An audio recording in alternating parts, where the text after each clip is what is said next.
les gens. Ben justement, si, devant les gens. Qu'est-ce que tu fais là? Tu vois bien, je me mets à nu, c'est si bon. À nu, et c'est quoi? À nu, c'est si bon de sentir, en tant que comédien, que l'on a un corps. Et tu comptes faire quoi une fois à poil? Du théâtre, enfin, du théâtre. Une comédie de Marc Dorcel. J'ai vu l'adjoint à la culture. Il m'a dit que si je voulais qu'on me prenne au sérieux, il fallait un projet novateur. Et tu te mets à poil? Non seulement je me mets à poil, comme tu dis, mais en plus, je cours.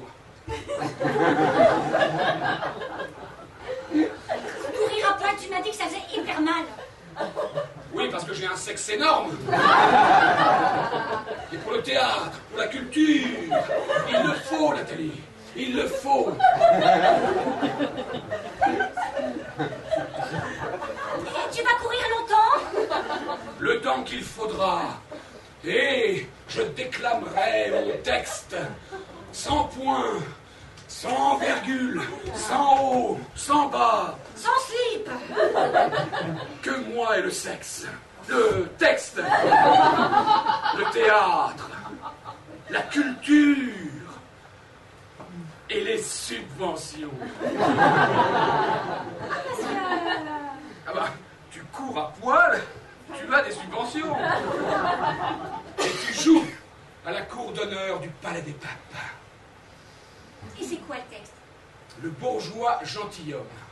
Une pièce intacte et tellement contemporaine, à condition de la jouer à poil, bien sûr, hein, que toute la symbolique de l'importance du paraître, costume, se joue sur l'impossibilité d'en avoir un vraiment, et que c'était son corps, son seul corps, comme une métaphore misérabiliste de l'importance du soi par rapport au paraître.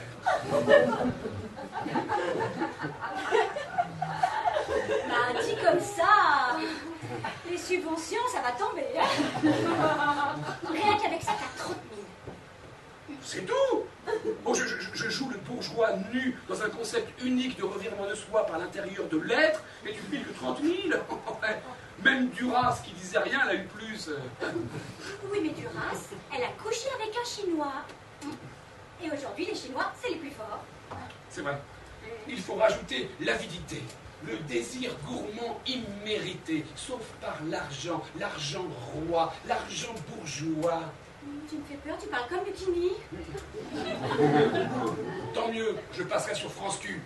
Dans cet état, c'est sûr. Arrête de me couper tout le temps. Tu sais quoi? Tu te contentes de 30 000. Je vais courir nu en vomissant.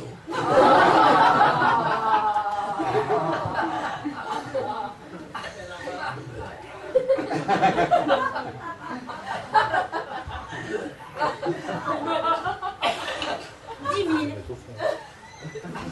Oh, je cours en dégueulant Molière dans une mise en espace scénographique avec passerelle culturelle temporelle. Ben, quand même. 20 000. Puis, transformé en Mamamouchi cupide, je parodie la tyrannie aberrante des Émirats, symbole pétrodollaresque de l'avidité humaine. Et j'obscurcis Madame Jourdain sous la burqa de l'incrédulité. Elle est nue aussi. Bien sûr. Nue sous la burqa? Évidemment. Excellent. 50 000. Acte 2, acte à 2, acte d'amour. J'apprends la prose poétique, je prends des poses érotiques. J'arrache la burqa et on fait l'amour en éructant la niaiserie de la prose. Tout est dans Molière, tout. Et Molière, c'est la culture. Et la culture, c'est les subventions. J'en suis à combien là? 100 000. C'est tout? Enfin, il a eu combien, Yann Fabre? Bien plus. Et si je me masturbais? Alors là, les portes de la cour d'honneur s'entrebâillent. 40 000. Sexe et vomi, trip universel du monde bourgeois. Vanité! L'armée du grand truc arrive. Que des noirs clandestins, tous piqués à Ariane Mouchkine. Et ils dansent, ils courent, ils s'étreignent dans un immense vomi culturel collectif. Grandiose. 60 000. Que c'est beau la culture. Puis, tel Dieu le Père, Molière descend du ciel avec un masque de Sarkozy. Mamouchi, président! Là tu y es. Et Molière nous pisse dessus. Ça y est, t'as le budget. Même Bartabas n'a pas eu autant. Mais avant tout, humour, parce que Molière, c'est drôle. Alors il faut rire, il faut rire. Riez, riez, vous autres riez, mon Doberman, riez, riez.